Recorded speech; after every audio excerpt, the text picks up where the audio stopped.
Mate, Daniel got dropped in the first round, and I said, he's winning the fight.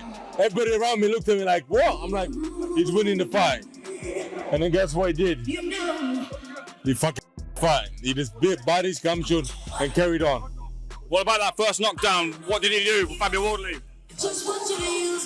Fabio was not ready for boxing. He was no jab, nothing, looking for power shots. It's like he didn't train. He was busy commentating. Little bastard. He was supposed to fucking train in the gym. How many jabs did Fabio chuck? Less jabs. He didn't chuck no jabs. He didn't do anything we've seen before. You know, and today, Sam Smith was right. He goes, you're only a world champion until you fight a real fight. The long-awaited battle between Fabio Wardley and Daniel Dubois has officially come to an end. Now, boxing's biggest names are stepping forward to give their reactions and opinions on how this massive fight played out. I thought it was going to be. It was much better than I thought it was going to be. These two guys, they gave everything, heart, soul. I mean, I don't want to hear any more about Daniel Dubois being a quitter, and what a heart Fabio's got. I mean, they both took big shots, carried on all the way through it. I mean, it was just a brutal fight, which was all about guts and determination, and probably one of the best heavyweight fights I've seen certainly in the UK. Certainly was, and it was called Don't Blink. Everyone said it wasn't going to go the distance, but it did go a lot further than I think a lot of people thought it was going to. Me too, because they took the shots. I mean, when the first round, when he got caught on the head, it's like when he fought Kevin Lorena. You get a bit discombobulated when you get caught on the top of the head, and he did well to get over that. Daniel Dubois and that. Daniel was fucking amazing. He was getting hit, but he was not quitting. He didn't have to quit in his eyes this day. You can see he wanted to win the fight. One of the best fights I've ever seen. One of the best fights. Fair play to Fabio Wardley. What a hard man he is. He didn't want to quit. His corner didn't pull him out. And Daniel Dubois kept his composure. He kept his composure, stuck to the plan. He started to get a bit tired himself. He realised that Wardley still got something in the tank. He kept pulling it out of the bag. He looked dead on his feet. But what a fight that was. And listen, fair play to Fabio Wardley. I think the fight, so very crazy, very hard fight. Yeah, I like it. How did you see the fight progressing when Fabio hurt Daniel in the first round? Yeah. Did you think he was going to go on to win? Yeah, but this is heavyweight boxing. First of all, when I see the situation, I say crazy down. Fabio will stop the fight slowly, but you see the result. You see Fabio's face was bloody, it was a mess. How much heart and desire did I both show him better? It was very hard for him. I think today, super good. You're 5 TV, John by Buddy McGirt. Buddy, what a main event that was. What did you make of it? Hell of a fight. I think the worst thing that happened was that knockdown in the first round. After that, Wardley was just looking for that right hand. No jabs, no defense, no left hook. Sorry, meat and chicken. You know what I mean? But it was a hell of a fight. He showed the heart of a champion, and I think there should be a rematch. Do you think that created that false sense of like the fight was kind of heading towards Fabio's favour, that first round knockdown then? When the knockdown happened, I was like, oh shit. But then in the third round, I was like, I don't know.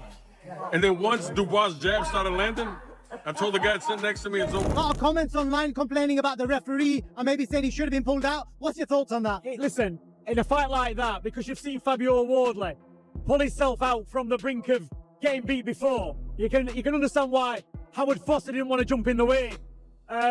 He gave him every chance. He took him to the doctor twice, I think, and the doctor said, no, carry on. But personally, if it was me, I'd have pulled him out a round ago and saved him from that finish. He finished on his feet, but it took 4. Daniel Dubois' heart. Everyone all this week has been bringing up him quitting and not getting back up, questioning his heart, and he showed a lot tonight. Well, I think when he went in against Joyce when he was young, people said he quit. He didn't quit. He had an eye damage, and since then you've never seen him quit. And it's come back well. It's great to see him get the win after everything he's been through. But at any point, Fabio Wardley could have pulled that shot out of the bag. I mean, he had him down twice in the opening rounds. So, fair play to Dubois. Composed himself, believed in himself, and came through that fight and got the win in the end. To ask you, buddy, we saw moments where Don Charles seemed to be kind of slapping Daniel Dubois in the corner. Right. As a trainer yourself now, what do you make of that? Is that something? Wake him up. Calm down and you got knocked down. So what? Wake him up. Once he started using the jab, it was over. We know in the past Fabio's shown tremendous heart. He's done it again. Man, listen, I love tonight. Fabio. He showed a lot of heart.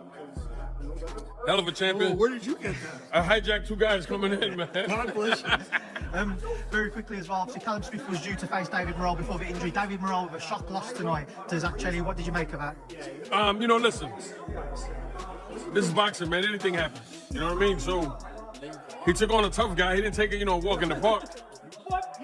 When you get a guy that has everything to gain and nothing to lose, they're the worst guys to fight. Even boxing veteran Derek Chisora refuses to predict a winner, mainly because of his close relationships with both sides. He praised the fighters and their coaching teams, saying he respects everyone involved too much to take sides publicly. In his view, the matchup is incredibly balanced, making it nearly impossible to forecast. One thing he feels certain about is a brutal contest. I'm gonna sit on the fence on this one. I'm not gonna pick a side. I'm not gonna pick a side. You normally tell us to pick a side. I'm gonna sit on the fence because we need you, Derek. I know Don is training Dubois, and then the last time I always give prediction, Don gets all upset and I'm not talking to you. Why don't you have loyal to me? Blah blah blah. So I'm not gonna say anything. And I like Fabio. You know, I've known Fabio for years. I see him. We talk. You know, there's always mutual respect there. So I'm not gonna say who's gonna win or who's gonna lose. So I apologize for that. But all I know is we're gonna have a good fight.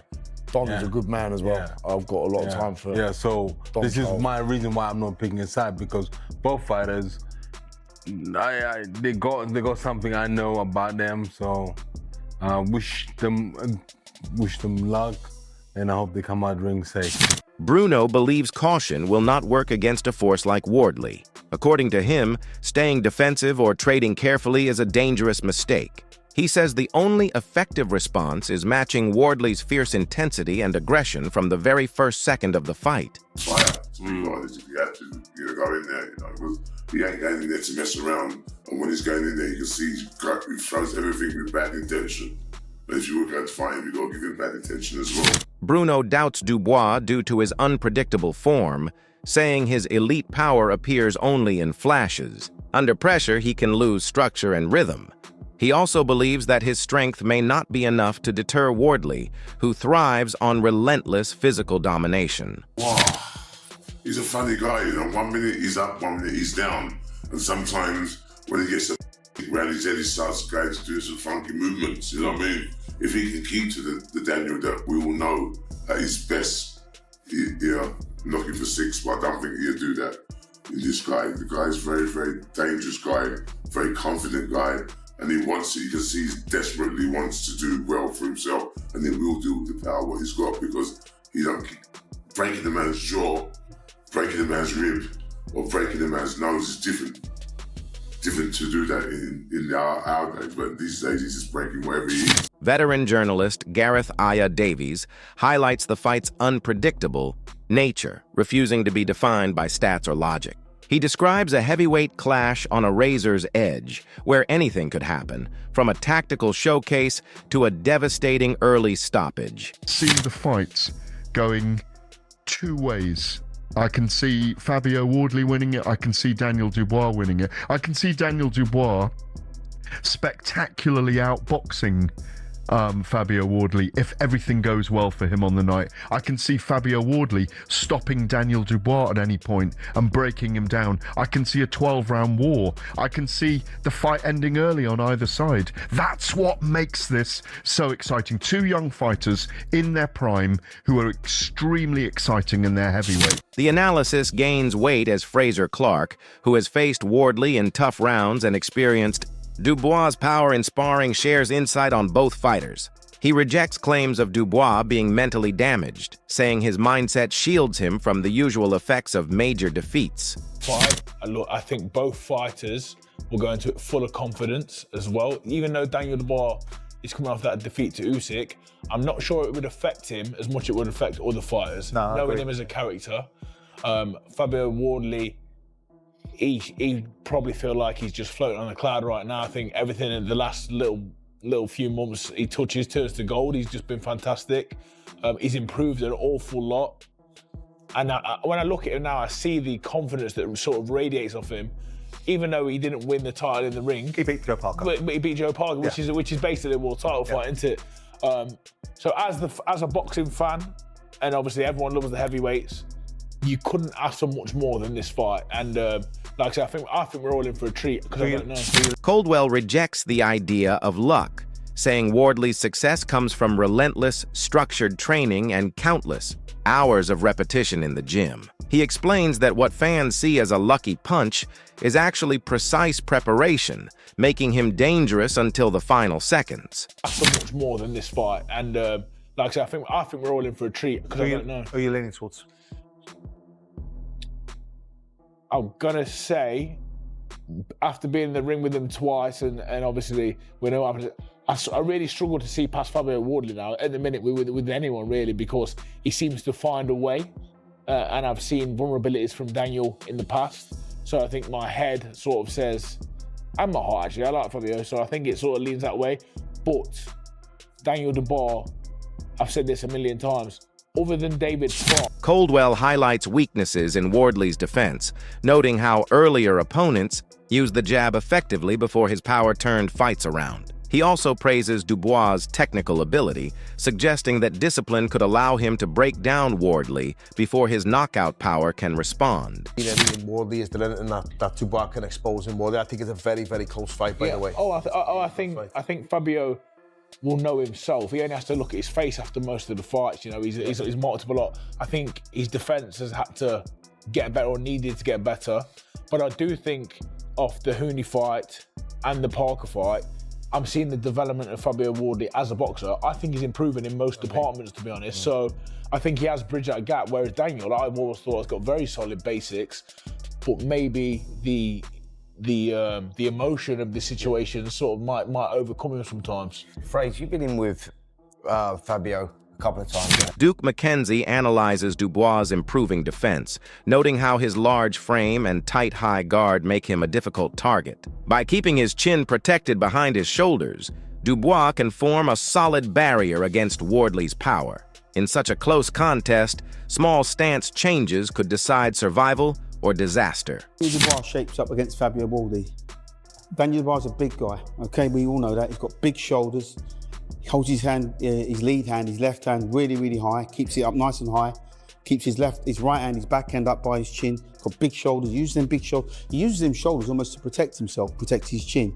But he needs to make his shoulders more what we call rounded, keep them a little bit more rounded, so they're a little bit more closer to his jawline, because that's where the bullets are going to start coming from Wardley. So he's going to have to keep his shoulders up nice and high, keep his left hand up nice and high, keep just a little bit of weight on the front foot. So as he steps into Wardley, we all know Daniel Dubois has got an excellent jab, okay? He does. Doesn't matter where he throws it from, where he throws it from his chest, where he throws it from his shoulder, it's an excellent jab. So what he's got to do, he's got to keep that jab nice and high. He's got to be pumping it out, maybe in 1, 2s and 3s. We don't generally see Daniel Dubois throwing a triple jab, so maybe a double jab would be more conducive for him. It might work better for him, a double jab. So what you see with Daniel Dubois generally is that, a big jab, a big jab, a big jab, a big jab. He's got big shoulders. My shoulders aren't as big as his. What I'm saying is, he uses them shoulders nicely. The focus turns to Dubois' aggressive attacking, bursts, especially his signature combinations that have overwhelmed past opponents. McKenzie cautions that even a brief moment of stillness from Wardley could trigger a rapid storm of hooks and rights, a calculated offensive aimed at cornering him and landing heavyweight shots. Dubois got a trademark left hook. So he goes double jab, right hand, left hook, all off the front foot. Double jab, right hand, left hook. It's quite a savage punch for Dubois, actually, just thinking about it. He goes double jab, right hand, left hook. He gets maximum body weight between the shots. If Fabio Wardley hasn't used his footwork to get out of the way, he's a sitting target.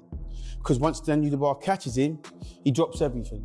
And in doing so, double jab, right hand, left hook, right hand again. You might see an occasional uppercut. He's not an uppercut merchant, Dubois. He's more of a hooker.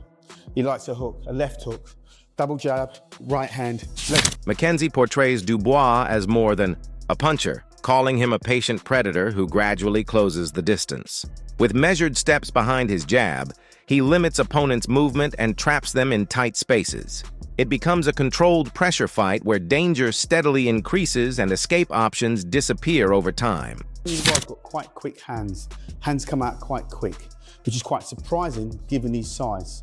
But he gets maximum leverage, he gets maximum speed just by planting his feet.